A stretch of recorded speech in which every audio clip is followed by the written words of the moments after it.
Subscribe કરો ગુજરાતી જ્ઞાનધારા ચેનલને અને સાથે જ બેલ આઇકન પણ દબાવી દો જેથી નવા વિડીયોની નોટિફિકેશન તમને મળતી રહે। જય શ્રી કૃષ્ણ મિત્રો, સ્વાગત છે તમારું ગુજરાતી જ્ઞાનધારામાં। જાણીએ આજે શું કહે છે તમારી રાશિઓ, કેવો રહેશે તમારો આજનો દિવસ। શરૂઆત કરીએ આજના સુવિચારથી। સમય અને આપણા જ્યારે બંને એક સાથે ઘા કરે છે ત્યારે માણસ બહારથી જ નહીં પણ અંદરથી પણ પથ્થર બની જાય છે। પોતાના સિદ્ધાંતો કેટલાક એવા પણ તોડવા પડ્યા મને, જ્યાં મારી ભૂલ નહોતી ત્યાં પણ હાથ જોડવા પડ્યા મને। જે માણસની વિચારસરણી અને દાનત સારી હોય છે, ભગવાન તેની મદદ કરવા કોઈને કોઈ સ્વરૂપે જરૂર આવે છે। બસ વિશ્વાસ રાખો। જે ખરાબ લાગે તેનો ત્યાગ કરો, પછી તે વિચાર હોય, કર્મ હોય કે મનુષ્ય। આજનું પંચાંગ 28 જાન્યુઆરી 2026, દિવસ બુધવાર। માઘ મહિનાના શુક્લ પક્ષની દશમ તિથિ સાંજે 4:36 સુધી રહેશે। ત્યારબાદ એકાદશી તિથિ શરૂ થશે। કૃતિકા નક્ષત્ર સવારે 9:26 સુધી રહેશે। ત્યારબાદ રોહિણી નક્ષત્ર શરૂ થશે। આજનો રાહુકાળ એટલે કે દિવસનો સૌથી અશુભ સમય બપોરે 12:39 થી સવારે 2:01 સુધી રહેશે। આજનો કોઈ અભિજીત મુહૂર્ત નથી। આજનો બ્રહ્મ મુહૂર્ત સવારે 5:35 થી સવારે 6:30 વાગ્યા સુધી રહેશે। આજે ચંદ્રમા વૃષભ રાશિમાં સંચાર કરશે અને સૂર્ય મકર રાશિમાં રહેશે। કુંભ રાશિ 28 જાન્યુઆરી 2026, દિવસ બુધવાર। આજે તમારા સિદ્ધાંતોની વ્યાખ્યા અને પુનઃમૂલ્યાંકનનો દિવસ છે। તમે તમારા અને તમારા સાથેના પાછલા નિર્ણયો પર સવાલ કરી શકો છો, તેમ છતાં તેઓ તમારી સાથે સારા બની રહેશે અને બદલામાં તમારી પાસેથી પણ એવી જ અપેક્ષા રાખશે। જ્યારે જૂના વિચારોથી કોઈ કામ થતું ન દેખાય તો નવા વિચારો અપનાવવામાં કોઈ બુરાઈ નથી। કામ કરવું અત્યારે તમારા માટે ફાયદાકારક છે। તમારા પરિશ્રમની નોંધ લેવામાં આવી રહી છે। એક પુરસ્કાર, કદાચ હોદ્દા કે પગારમાં ફેરફારની પણ સંભાવના છે। તમારા નેતૃત્વના ગુણો તમારા સહકર્મી અને વરિષ્ઠ અધિકારીઓને પ્રભાવિત કરશે। સફળતાની મજા લો, કારણ કે તમે તે કમાઈ છે। તમે સંયમ રાખો, નહીંતર નુકસાન થઈ શકે છે। કાર્યસ્થળ કરતાં ઘરના ફેરફારો પર વધુ ધ્યાન રહેશે।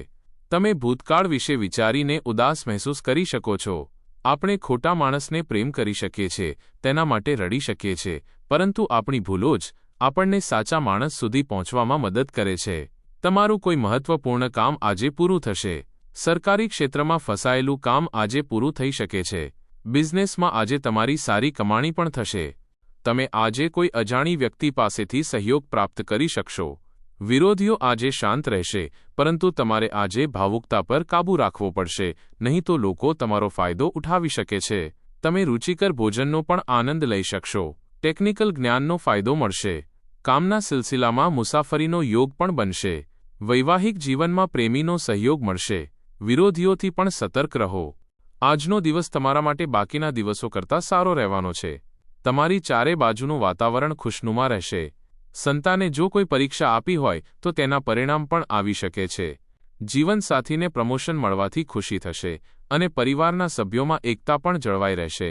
ભાઈ બહેન પણ તમારા કામને લઈને સારી સલાહ આપશે।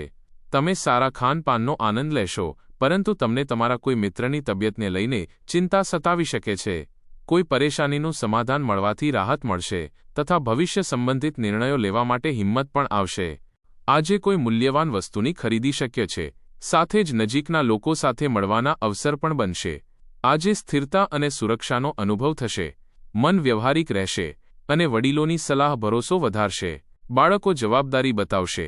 ઘરની વ્યવસ્થા મજબૂત થશે। પરિવારમાં સહયોગ વધશે અને વાતાવરણ શાંત રહેશે। ધન ધીરે વધશે। ખર્ચ સમજી વિચારીને થશે। વેપારમાં સ્થાયી લાભનો સંકેત છે। પરિવારમાં ફેંસલા વ્યવહારિક રહેશે। મિત્ર પાસેથી ઉપયોગી સૂચન પણ મળી શકે છે।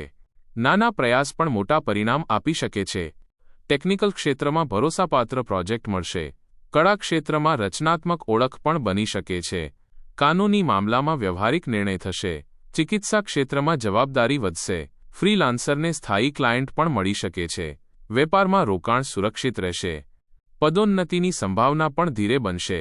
નવી નોકરીની તક પણ મળી શકે છે અને સ્થાન પરિવર્તન પર પણ સકારાત્મક વિચાર બનશે। સાવધાનીઓ, તમારી કાર્યક્ષમતા પર વિશ્વાસ રાખીને નિર્ણય લો। વગર વિચારે બીજા પર ભરોસો કરવો નુકસાનકારક હોઈ શકે છે। નજીકના સંબંધીઓ સાથે તાલમેલ મધુર બનાવી રાખવો તમારી જવાબદારી રહેશે। વાત કરીએ લવ લાઈફની। પારિવારિક સભ્યો વચ્ચે ઉચિત તાલમેલ જળવાઈ રહેશે. પ્રેમ સંબંધોમાં વ્યર્થ વાતોને મહત્વ ન આપો અને સંબંધોમાં મધુરતા વધારો. તમને ઉદારતા અને કોમળ હૃદયથી નેતૃત્વ કરવા અને તમારા સંબંધમાં ભાવનાત્મક સંતુલન જાળવી રાખવા માટે પ્રોત્સાહિત કરવામાં આવે છે. પ્રતિબદ્ધતાની એક મજબૂત ભાવના તમારી પ્રતિક્રિયાઓને આકાર આપે છે અને તમને વિશ્વાસ બનાવવામાં મદદ કરે છે. ઊર્જામાં વૃદ્ધિ તમને આગળ વધારી શકે છે, પરંતુ અનિયંત્રિત ભાવનાઓ તણાવ પેદા કરી શકે છે. સચેત રહો, કારણ કે વિકાસ અનુભવથી શીખવાથી આવે છે. પ્રેમ માટે આજનો દિવસ શ્રેષ્ઠ નથી. કંઈક નવું કરો જેથી માહોલ રોમેન્ટિક બની શકે. પ્રેમ સંબંધોમાં નવી શરૂઆતની પણ સંભાવના છે. જો સિંગલ છો તો જલ્દી જ કોઈ નવો સંબંધ તમારા જીવનમાં દસ્તક દઈ શકે છે. પાડોશીઓની સમસ્યાઓ તમને ચિંતિત કરશે. આજે તમારા મૂડમાં બદલાવને કારણે તમે ભાવુક મહેસૂસ કરશો. શાંત રહો અને તમારું ધ્યાન અન્ય કાર્યો તરફ કેન્દ્રિત કરો. પ્રેમ અને રોમાન્સમાં આજે તમારી પ્રાથમિકતા રહેશે. તમારી આ ભાવનાઓ સાથે થોડી મસ્તીને મિક્સ કરી લો, ત્યારબાદ તમે તમારી બધી સમસ્યાઓ ભૂલીને આનંદ અનુભવશો. વાત કરીએ કરિયરની. તમારા સહકર્મી અને અધિકારીઓ સારી રીતે જાણે છે અને એટલે જ તમારી પ્રતિષ્ઠા દિવસેને દિવસે વધી રહી છે. જલ્દી જ તમને પુરસ્કાર પણ મળશે. બસ તમે આવી જ રીતે મહેનત અને લગનથી કામ કરતા રહો. માર્કેટિંગ ક્ષેત્રના લોકોને આજે ઉન્નતિના માર્ગ પણ મળશે. મોટા સપના જુઓ. આજનો મંત્ર આ જ છે, કારણ કે તમારી મહત્વાકાંક્ષાઓને સમજવાનો આ સારો સમય છે. ભાગ્ય આજે તમારી સાથે છે. તેથી તમે જે પણ સખત મહેનત કરશો તેનાથી ફાયદો અને લાભ થવો નિશ્ચિત છે. સાથે કામ કરવું સ્પર્ધાનો સામનો કરવાની સાથે સાથે પ્રગતિ માટે નવા વિચારોને જાણવામાં પણ મદદ કરે છે. તમારું કરિયર ગતિશીલ રહેશે. તમારી સામે અનેક તકો આવી શકે છે જેનાથી તમે વિવિધ પરિસ્થિતિઓમાં કામ કરી શકશો. જો કે સંભવિત અને ખૂબ જ ઈમાનદાર સંચારની આવશ્યકતા પ્રત્યે સચેત રહો. તમારા કામ અને અભ્યાસ દરમિયાન તમારા કામોની કિંમત પ્રત્યે પણ સાવધાન રહો. કારોબારમાં અનેક ઉપલબ્ધિઓ સામે આવશે, પરંતુ નિર્ણય લેવામાં વધારે વિચાર ન કરો. પ્રોપર્ટી સંબંધિત કાર્ય ખૂબ સાવધાનીથી પતાવો. ઓફિસમાં કોઈ સહયોગી સાથે વાદ વિવાદની સ્થિતિ બની શકે છે. શરૂઆત સારી રહી શકે છે, પરંતુ મધ્યમાં થોડો તણાવના સંકેત છે. દિવસનો અંત ફરીથી બહેતર થઈ જશે અને સારા સમાચાર પણ મળશે. બપોરે કેટલીક વિરોધી પ્રતિક્રિયાઓ મળી શકે છે જે વિચલિત કરનારી હશે. સંયમ જાળવી રાખો. ક્રોધ પર નિયંત્રણ રાખો અને વરિષ્ઠોની સલાહ લઈને જ કોઈ કાર્ય કરો. વાત કરીએ સેહતની. ત્વચામાં રૂક્ષતા દેખાઈ શકે છે. પાચન સારું રહેશે. પૂરતી ઊંઘ લાભ આપશે. નિયમિત દિનચર્યા જરૂરી છે. હળવું ચાલવું ઊર્જા વધારશે. પૌષ્ટિક ભોજન શરીરને મજબૂત કરશે અને દવાઓનું પ્રમાણ પણ સંતુલિત રાખો. સેહતનું ધ્યાન રાખો. આજનો ઉપાય. આજે તમે ગાયને લીલું ઘાસ ખવડાવો અને ગરીબોને લીલી મગની દાળનું દાન કરો. જીવનમાં હંમેશા સકારાત્મક વિચાર સાથે આગળ વધતા રહો. તમારો દિવસ શુભ રહે.